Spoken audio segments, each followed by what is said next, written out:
How's it going, guys? Welcome back to another Adventure Quest video. I'm your host Korriban Gaming, and for today, as you guys can tell from the title already, it is Q&A with the developers episode 2. And for this episode, we actually have Kamui on. I know you guys are very excited for this episode, and so am I. So before we get started, I'm just going to be going through a few things. First, if you guys have watched through episode 1 already, then you guys will realize that the things I'm going to say here is going to be exactly the same. So you guys can skip through this part if you want, if you've already watched through episode 1. Okay, so first of all, don't pay too much attention to the farming clip in the background. It's probably not the best way to get things done.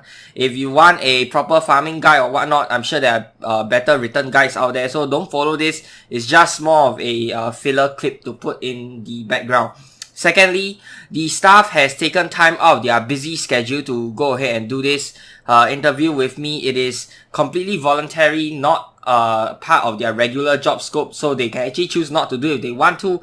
But I'm very glad that they actually decided to, entertain me, and that's why I'm able to bring you guys this video. So I fully respect their choices, and I already told them beforehand that there is any question that they feel uncomfortable with answering, or if they don't want to answer, it is totally fine, okay?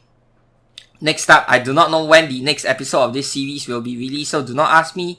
Okay, like I said before, the staff are very busy people, and I can only do the episodes whenever they reply me. On top of that, these sort of videos also take a long time to edit, so the episodes won't come like every month or every week or something like that. There is no set schedule. It will come out when it is ready.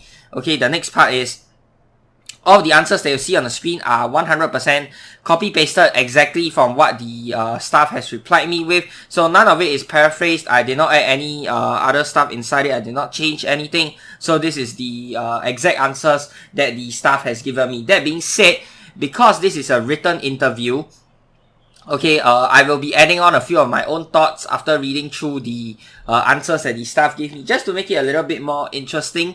And since this is not a video interview, you guys might be wondering why. Okay, it's simply because of our different time zones. Most of the staff actually live in the USA or in different parts of the world. Me being Asian, I live in Singapore, so the time zones are completely different. On top of that, the staff are very busy people, and so am I. So I thought it would be better if the interview was in a written form, so that, they can take their own time to go ahead and answer me whenever they are free. So now that all of that is out of the way, let us finally jump into the interview.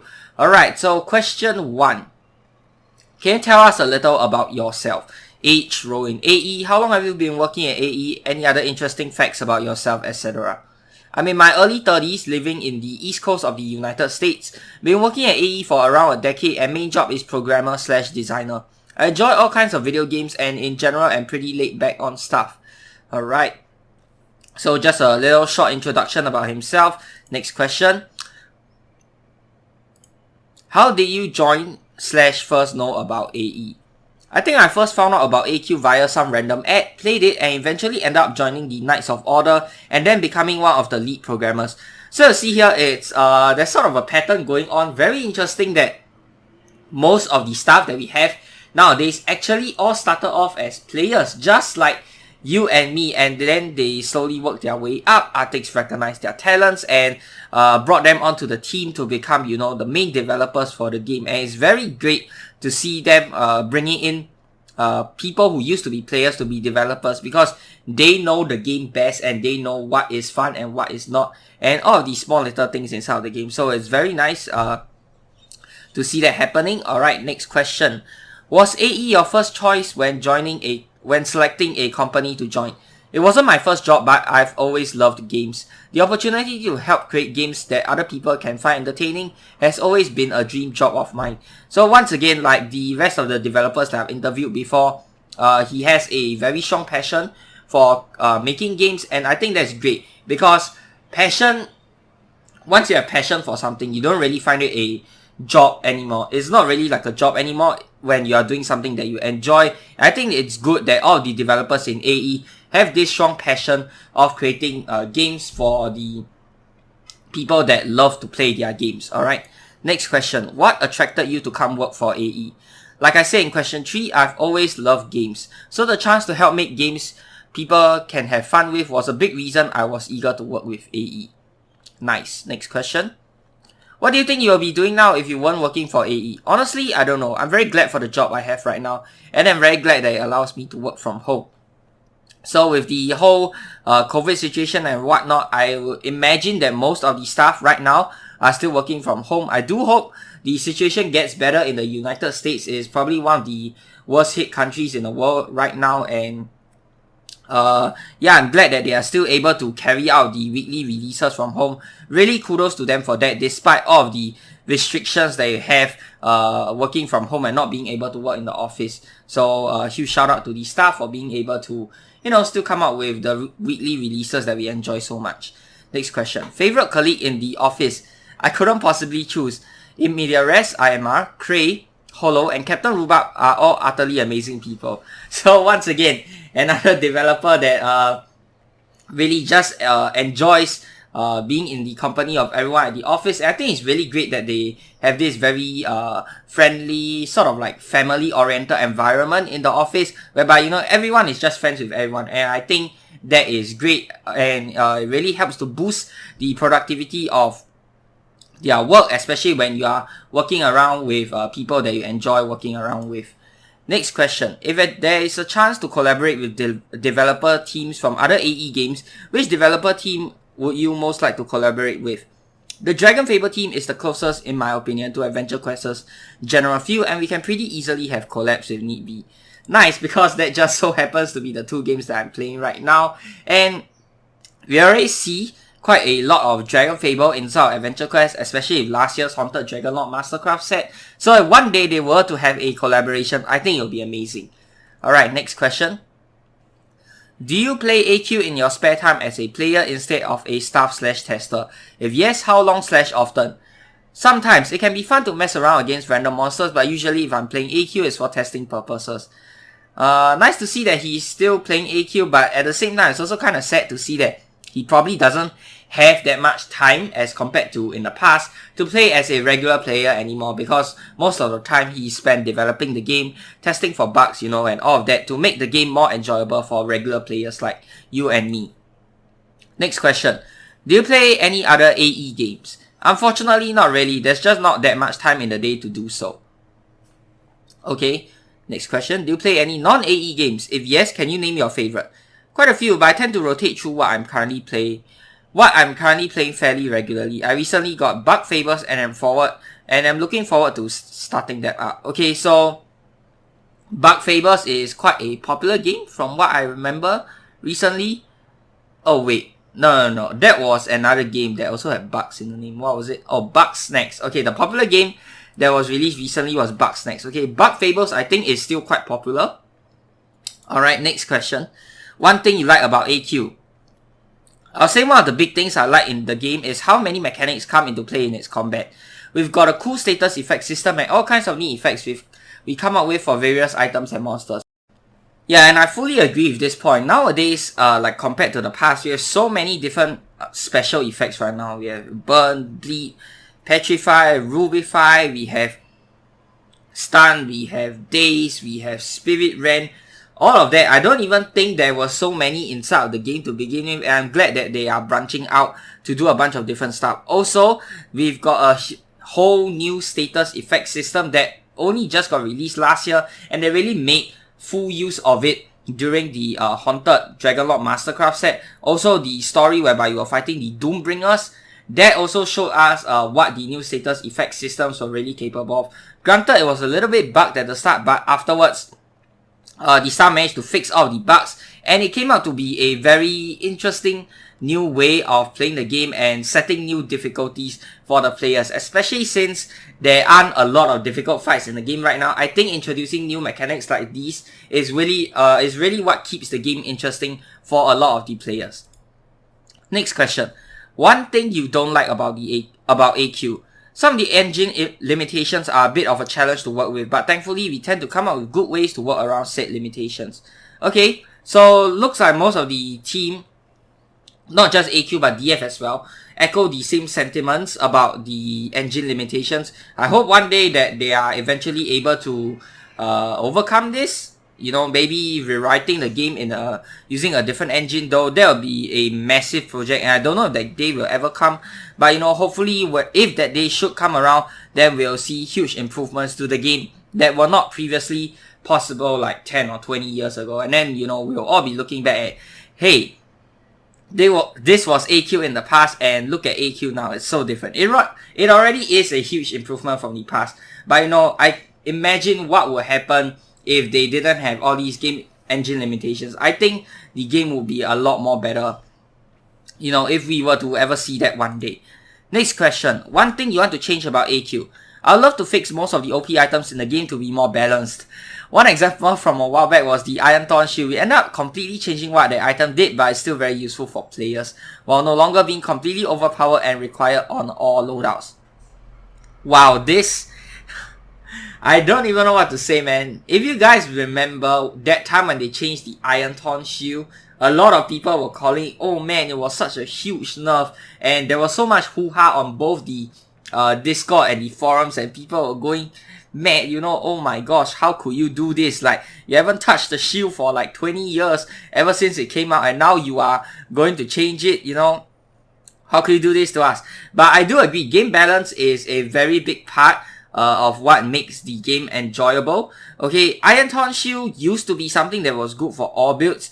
I do not think such items are healthy for the game, simply because you shouldn't have that one item that is good for all builds. Rather, I like that now it is more niche towards warriors, similar to how Celtic Shield works and how Fujin Shield works, okay, and how the Pi Shield actually works. So each one is catered more towards a specific build, and it is not necessarily useful for all the builds in the game, because they'll just make an item overpowered and a must-have to be included inside of every single inventory, which is obviously not something you want to see inside of a game that have thousands of different items, right? You like to see more variety instead of the same items over and over again inside of everyone's inventory, because that would just be boring, right?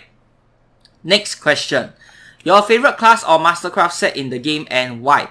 Favorite class has got to be the updated Paladin. It's got so many cool effects and synergies, and it's just loaded with lots of usability for all characters. Nice, so the newly revamped Paladin, very great class, and it's not just a class armor anymore, because in the past class armors used to be pretty useless. Now that they've started to update and revamp all the class armors, I think it's great, because even endgame players can start to use the new class armors. Alright, next question. Your proudest release. Honestly, my proudest release would probably be the updated Knight class. I never coded a class before then, and was basically flying by the seat of my pants on that release. I like to think I did a good job with it. And yeah, I fully agree. I think he did a really good job with the Knight class. First of all, the storyline was great. The fact that you are able to see the perspectives from 4 different kingdoms. And if I'm not wrong, I think the Knight class was probably the first class inside of AQ to receive a major revamp. And I think they did a fantastic job with it. Not just the story, but the class itself. There's a lot more utilities inside it, and it definitely serves a lot more use, at least compared to the Knight class of the past. Of course, if you're a max level player, sure, the Knight class might not be that useful for you, but if you're in the middle tier, then I think the Knight class is a pretty good and strong class that you can use when you are during the process of leveling up to level 150. I do hope that one day the Knight class will be viable for endgame players, but that being said, I still think it's a really good class and really well done up class. Alright, next question. One secret the players don't know. Nothing comes to mind right now. Okay, next question. One tip for new/returning players. Elemental coverage is vital. Make sure that you have a weapon for every element, and then as you get higher in level, make sure you have an armor/shield for each element. Item effects can also be complicated, so if you're not sure what an item does from a limited description, visit the forums and look it up. We always try to put up detailed info on exactly how an item works. And yeah, I couldn't agree more. If you're starting out, if you're a new player, or if you're on the process of leveling up to level 150, then his tip makes 100% sense. Okay, you definitely want something, you definitely want an item to cover all of the elements. Okay, you want something for your armor, something for your shield, something for your weapon. And if you, for whatever reason, have a slot needed for a utility weapon or utility shield or something like that, then make sure you have another compression weapon to cover all the 8 elements so that you will be prepared for whatever monster comes your way. Okay, that being said, once you reach endgame, you can start to explore a few more different niche builds that don't exactly cover all 8 elements, but those builds are very niche and you need to have certain items to play those builds. But that being said, a very good tip for new players is definitely to have elemental coverage. Also, a lot of people have always been asking me in the comments of my videos, what does this item do, what does that item do, where do I find this and that item. Okay, my head is not an AQ or DF encyclopedia. I do not know every single thing inside the game off the top of my head, and where I get all of my information from is actually from the forums or the info subs. Okay, so you guys should definitely go ahead and check out the official Battle forums. That is forums.battleon.com. Okay, under the info subs tab is where you can find information on all of the new items that are being released inside of the game, and whenever you guys ask me a question, that's where I go to look at the information from. Okay, and to top it off, all of the info subs that are provided is provided by the staff themselves, so you can be sure that they are 100% accurate. Alright, next question. One thing you want players to understand, but most or all still don't. Balancing overpowered items is still vital in a single player game, since that way we can know what players have access to when designing monsters. Yep, fully agree, and I think I covered this point already when we were talking about the Chieftain Saranton shield. Next question. How does the staff approach game balance? Is it mostly based off player feedback? Player feedback is most definitely important. Usually the balance approach is that everything starts at a baseline. Any effects it has must be paid for in some way. This way, we can ensure that 2 items that inflict burn, for example, won't be stronger or weaker than the other, just different. One might have a stronger burn, but require you to either pay more out of a weapon damage or have an SP cost tied to the stronger burn, etc. Okay, so this one, definitely agree. And AQ, and not just AQ, but AE games in general, is one of the few games out there right now that really listens to your player feedback, and that's what makes it such a great game, because nowadays players treat it like some sort of a godsend when the developers finally listen to their feedback. But what most people don't realize is that the game doesn't make its players. The players make the game, you know? So without your players, you are really nothing as a gaming company. And I think it's fantastic that that all of AE in general, they are still constantly listening to player feedback on how to improve every single day. And I think that's great and something that should definitely be appreciated in this current time that we are in right now. Okay, as for the second point, I sort of like that they are trying to make items different even though they inflict the same effect. That being said, that actually makes one item better than the other because of that. Like, if you want something for burn specifically, then you want all of the Mastercraft numbers to go into that, inflicting that burn. Usually items that attempt to do 2 things or more, they are not that great in performing that one task particularly well. There are certain items that, you know, do this well, but most of the time, items that try to do more than one thing at a time, usually they are not that good as compared to other items that, you know, just focus everything into that one ability. Alright, next question. Can you briefly walk us through the process on how you create new items, weapons, shield, armor, etc. in AQ, and how long does it usually take? Usually when we look over the items for the release, we see if the writer for the release has any suggestions for the item.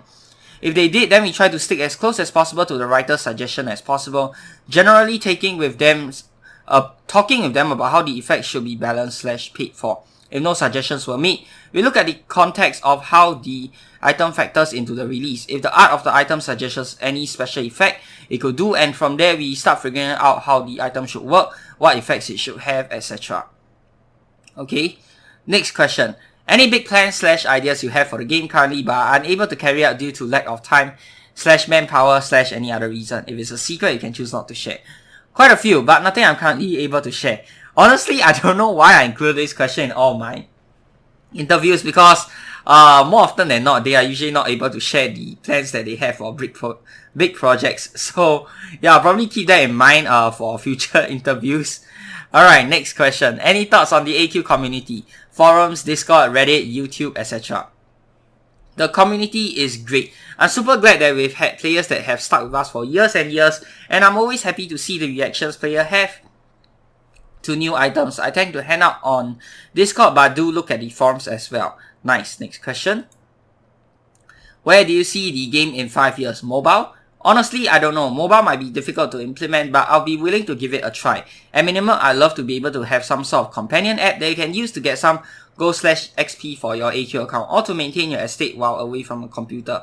Wow, if they ever come out with that, I think that'll be probably one of the best things that has ever come to AQ. That being said, it is probably a very long way away from being completed if it will ever come out at all, but you know, I think that'll be fantastic. Of course, maybe like you can put some sort of cap on the amount of Go and XP you can get from the companion app. But I think this is, you know, a fantastic idea, and I'll definitely be one of the first few to support it if they actually come up with such an app. Right, next question. Nearing the end now. Do you think the game is in a good state right now? If yes/no, why? I'll say we are doing pretty well. Despite the difficulties of last year for the world, we managed to make lots of great releases for AQ, and people loved Paladin and the amazing summer events that we've had. Alright, and last question. Your aspiration for AQ? I don't have any aspirations in particular, but I'd love to see the game keep going for a good long while. It's got a ton of potential and we've got a lot left to put into the game. Nice, so it looks like he's also hopeful for AQ's future, just like me, and I'm very excited to see what the staff brings to the table in this coming year, and of course for many more years to come. So that's going to do it for today's Q&A with the developers episode. Once again, huge shout out to Kamui, okay, for taking time out of his busy schedule to go ahead and do this interview with me. I really do appreciate it. And if you guys like what you see, do remember to give this video a thumbs up. And of course, if you want to see more of such future episodes, Q&A with the developer episodes, you guys can go ahead and subscribe to this channel. I also have a playlist up on the screen right now where you guys can look through the other Q&A with developers episode. So yeah, till the next time, I'm your host Korban Gaming. Peace out.